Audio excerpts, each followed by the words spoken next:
With Lightfall's release less than 2 months away, the Year of Witch Queen is rapidly coming to a close. This means that all of the seasonal content will be vaulted, including the highly sought-after weapons that came with them. And yes, that even includes the newly launched Season of the Seraph content. So for those of you who maybe took a break from Destiny, aren't the biggest into weapon crafting, or joining the Destiny ranks for the very first time, there are some incredibly powerful weapons that you'll want to get your hands on before they go away. So today, we'll be discussing the top 10 seasonal PvE weapons that you should be crafting prior to Lightfall. I'm Above, and if you enjoyed today's video, a like and subscription would be greatly appreciated.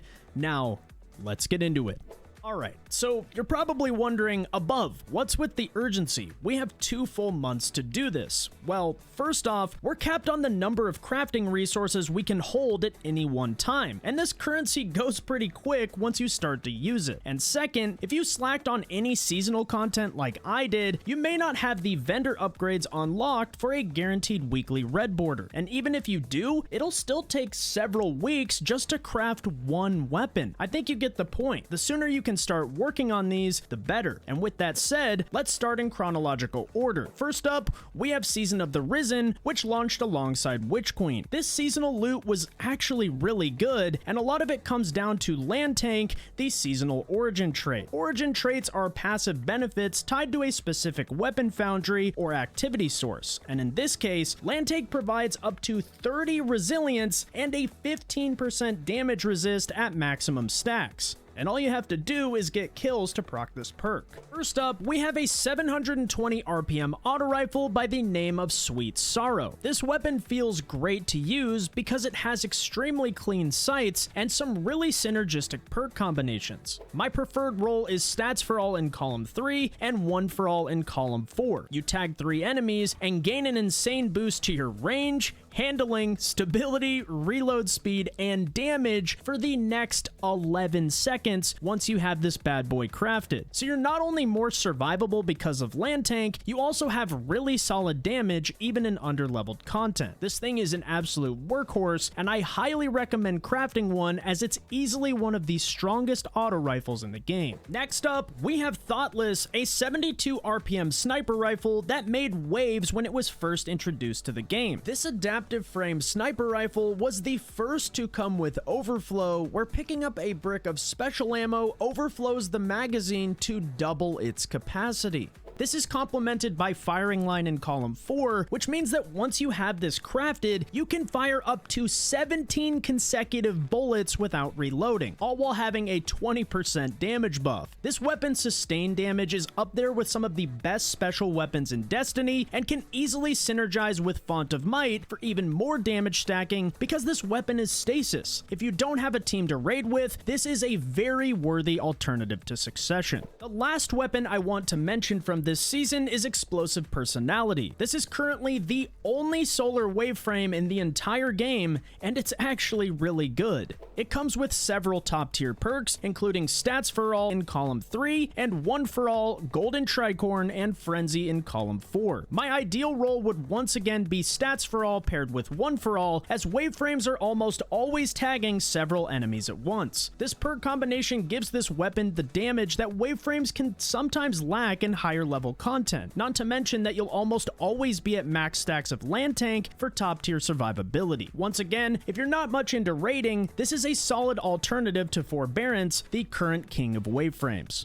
As we move into Season of the Haunted, it's all about quality over quantity.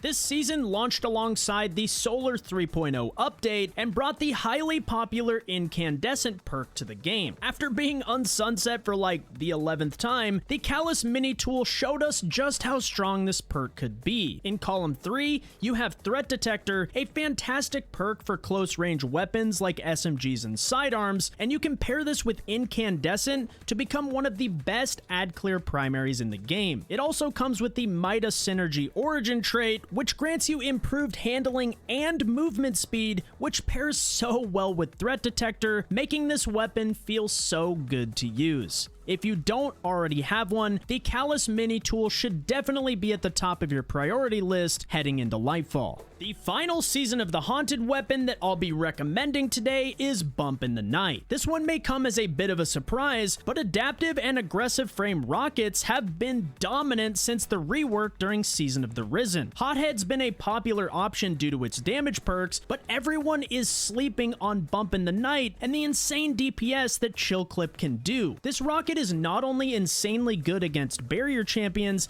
as it freezes them upon impact, the shatter damage also goes crazy against bosses. The more of these rockets you stack together, the more often that shatter damage kicks in, making this one of the best DPS and sustain damage weapons that no one really talks about. I highly recommend picking up this rocket, especially with the upcoming linear nerf next season. The Season of Plunder was all about Arc 3.0 and the brand new Volt Shot perk that took the community by storm. Similar to Incandescent, this perk is extremely unique and incredible for ad clear, and one weapon that really took me by surprise was the Brigand's Law. Historically, popular sidearms like the Last Hope and Breachlight have fallen within the adaptive and aggressive frame archetypes, while rapid fire frames like Brigand's Law have typically fallen by the wayside. But Volt Shot gives this weapon the extra punch it needs to compete in endgame content. The jolt is amazing against majors, and the electricity chaining is just nutty for ad clear. Pair this with Feeding Frenzy, and it becomes one of the best weapons in the game. Volt Shot secures several kills at once, gives you Feeding Frenzy times 5,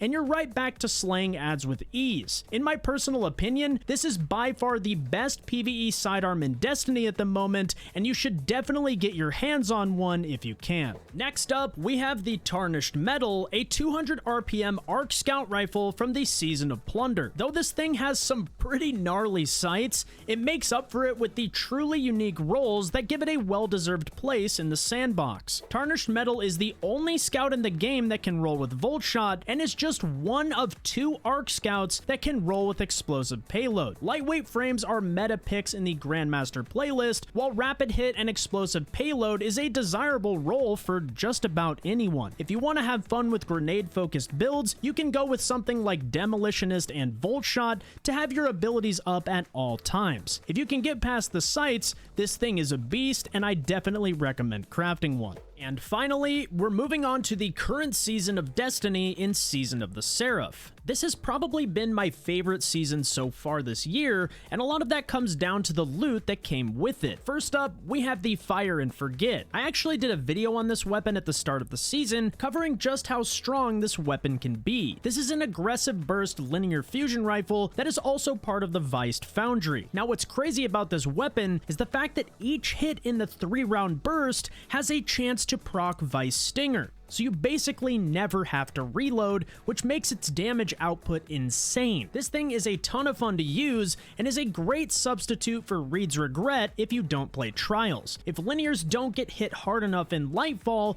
this could easily be a go-to DPS option for a lot of people. Next up, we have the Retrofit Escapade. This is a 900 RPM Void machine gun that's been making waves within the community over the last several weeks. This gun comes with a brand new perk by the name of Target Lock, which grants up to a 40% damage buff as you deal damage against a single target. Now, most people don't think of machine guns as DPS weapons, but this one's actually been turning heads. It can roll with 4th times the charm in column 3 and Target Lock in column 4, which means you can fire off a ridiculous number of bullets before reloading. And when you pair this with the newly buffed Gerfalcon's chest piece, it also will proc volatile rounds like crazy, which increases its damage even further. This thing is absolutely insane, and you definitely don't want to miss out on it. Last but not least, we have a weapon that most of you have probably been waiting for, the Ikelos SMG. To put it bluntly, this 750 RPM submachine gun is one of the best weapons in Destiny. Aggressive frame SMGs are the highest damage archetype, and the fact that these weapons can spawn Warmind cells is just an added bonus. Layer top tier perks on top of this, and you have an absolute monster in PvE. PvE. In column 3, you have Feeding Frenzy and Threat Detector, and in column 4, you have Volt Shot, Surrounded, and Frenzy. This is one of just a few weapons where you can make the argument to craft multiple versions of the same gun. If you go with Volt Shot, I would pair it with Feeding Frenzy, as Chain Lightning kills will count towards the Feeding Frenzy stacks. And if you go with Frenzy for underleveled content, I'd probably go with Threat Detector, because you won't be racking up as many multi-kills as you would with something like Volt Shot, which makes Feeding Frenzy a little less valuable. This weapon will shine in all levels of content, so be sure to craft at least one of them before it goes away. Well guys, that concludes today's video. Have you crafted most of these weapons, or do you have some catching up to do? Are there any weapons I may have left off the list, and are there any that surprised you? Be sure to let me know down in the comments section below. And if you enjoyed today's video, a like and subscription would be greatly appreciated, and you can catch me live over on Twitch at twitch.tv/above. Anyways guys, that's it from me. Thank you so much for watching, and I'll catch you next time.